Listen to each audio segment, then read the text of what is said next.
Doris Bethar नाम की एक लेडी के साथ बहुत बुरा हुआ।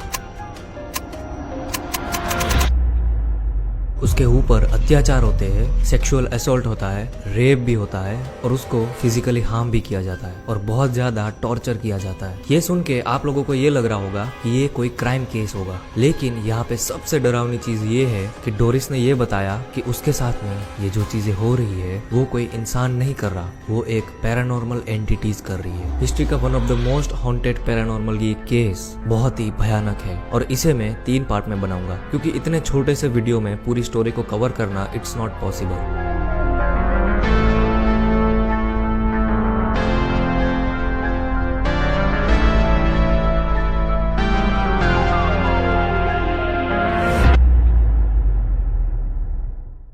डोरिस बेथर की लाइफ में बहुत पहले से ही प्रॉब्लम्स थी। उसके पापा और मम्मी वो अल्कोहलिक थे और उसने डोरिस को कभी अपनी फैमिली का नहीं गिना। डोरिस की फैमिली उससे बहुत ज्यादा नफरत करती थी। आगे जाके डोरिस के पेरेंट्स की डेथ हो जाती है, तब उसे पता चलता है कि उसके पेरेंट्स ने उसके लिए कुछ भी नहीं छोड़ा, सब कुछ उन्होंने उसके भाई को दे दिया था। अगस्त 1974 डोरिस यूनिवर्सिटी ऑफ कैलिफोर्निया के पैरासाइकोलॉजिस्ट को ये बताती है कि उसका घर हॉन्टेड है और उसके साथ में ये पैरानॉर्मल एंटिटीज बहुत बुरी चीजें करती है। वो उसे ये बताती है कि उसके घर में टोटल 3 स्पिरिट है, 2 स्पिरिट छोटे हैं और 1 स्पिरिट सबसे मेन मतलब कि बड़ा स्पिरिट। वो 2 स्पिरिट जो है उसको पकड़ के रखते हैं एंड जो मेन स्पिरिट है वो उसको टॉर्चर करता है, सेक्सुअल असॉल्ट करता है और उसके साथ रेप भी करता है। पहले तो वो लोग इस केस को फेक मानते हैं कि ऐसा कोई भी चीज हो ही नहीं सकता, पर फिर भी उन लोगों ने सोचा कि जाके एक बार देख लेते हैं, अगर ये चीज झूठी होगी तो वो वापस आ जाएंगे और वो लोग विजिट करते हैं डोरिस के घर को।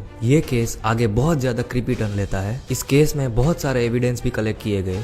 इस वीडियो का नेक्स्ट पार्ट कल आएगा और उसके साथ सेक्सुअल असॉल्ट होता है, उसके साथ रेप होता है, उसको फिजिकली हार्म किया जाता है और वो भी कोई इंसान के द्वारा नहीं बल्कि कोई पैरानॉर्मल एंटिटी के द्वारा। ऐसी एंटिटी जो कि डोरिस देख भी नहीं सकती जब उसके साथ ये चीजें हो रही है।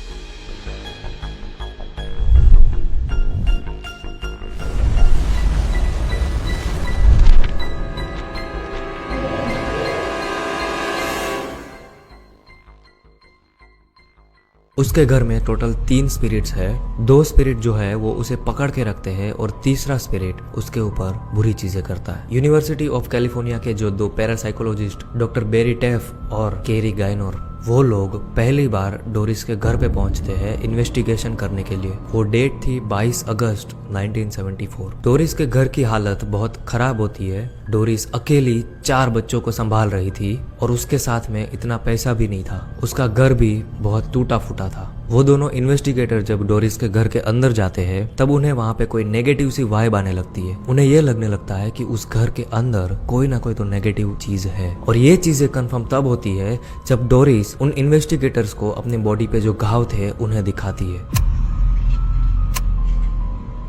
ये सारे घाव के निशान को देख के इन्वेस्टिगेटर को ये तो पता चल ही गया था कि इस घर में कुछ न कुछ तो है। डोरिस के बड़े बेटे ने तो ये भी क्लेम किया कि उसने उसकी मॉम को एयर में टॉस होते हुए देखा है और उसे ऐसा लग रहा था कि उसकी मदर को किसी ने टॉस किया हो, लेकिन उसे वहाँ कोई भी नहीं दिखता। ये स्टोरी यहाँ तक तो बहुत अजीब थी, लेकिन अब टाइम था इन्वेस्टिगेशन करने का और यहाँ पे ये सारी की सारी चीजें बहुत भयानक होने लगती है। इन्वेस्टिगेशन में क्या क्या चीजें हुई और क्या क्या कैप्चर हुआ, ये सारी की सारी चीजें मैं नेक्स्ट पार्ट में बताने वाला हूं। मदर को हवा में टॉस किया हो लेकिन वहां पे कोई भी नहीं था।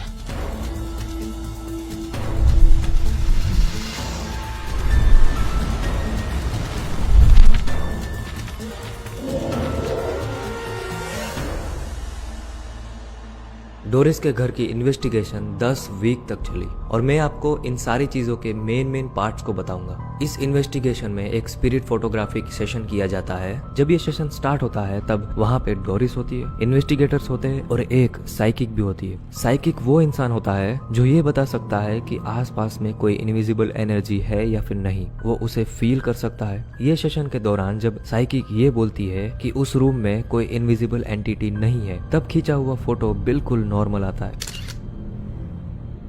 लेकिन जब वो ये कहती है कि उस रूम में वो कुछ नेगेटिव फील कर पा रही है, तब खींचा हुआ फोटो बिल्कुल ही ब्लैंक हो जाता है। लेकिन सबसे क्रीपीएस्ट चीज तब हुई जब उस साइकिक ने ये बताया कि वो एंटिटी उसके फेस के बिल्कुल सामने है और तुरंत ही एक फोटो क्लिक किया गया। वो फोटो कंप्लीटली ब्लैंक आया।